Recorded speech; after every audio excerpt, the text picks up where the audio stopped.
Hi, అందరికీ నమస్కారం. నా పేరు కేదార్ గోవింద్. మేము ఒంగోలులో ప్రకాశం డిస్ట్రిక్ట్లో ఉంటాం. హాయ్ అండి, అందరికీ నమస్కారం. నా పేరు శ్రవంతి. మా బాబు 2011 ఏప్రిల్లో పుట్టాడు. 6 మంత్స్కి తన సౌండ్స్కి ఏమీ రెస్పాండ్ అవ్వకపోతుంటే మేము అబ్జర్వ్ చేసి దాన్ని ఎలా ట్రీట్ చేయాలి, దీనికి సొల్యూషన్ ఏంటి అని బెరా టెస్ట్ చేస్తారని తెలిసి ఇలా 100% లాస్ ఉందని తెలిసింది. మాది మేనరికం వివాహం వల్ల అయి ఉండొచ్చు అని చెప్పారు. అప్పుడు బాబుకి 11 మంత్స్ కంప్లీట్ అయ్యేసరికి కాక్లియర్ ఇంప్లాంట్ జరిగింది. అదే ఇయర్లో శివప్రసాద్ సార్ 2012లో అప్పటి నుంచి మా జర్నీ సార్తో స్టార్ట్ అయింది. 2013 నుంచి ఇంకా మ్యాపింగ్ కానీ ఏదైనా ప్రాసెసర్ ఇష్యూస్ ఉన్నా కానీ సార్నే కాంటాక్ట్ అయ్యేవాళ్ళం. ఇప్పటి వరకు బాబు 10th క్లాస్ ఫినిష్ చేశాడు ఈ ఇయర్. సార్ వాళ్ళ సపోర్ట్ ఎంతో ఉంది దీని వెనక.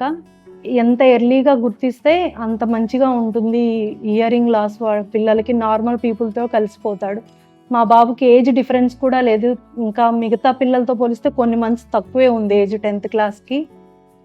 సో మాకు ఏ ప్రాబ్లం లేకుండా ఎర్లీగా ఐడెంటిఫై చేయడం వల్ల అకాడమిక్గా కానీ పర్సనల్గా కానీ ఏ డిస్టర్బెన్స్ లేకుండా బాబు హ్యాపీగా ఉన్నాడు. Thank you.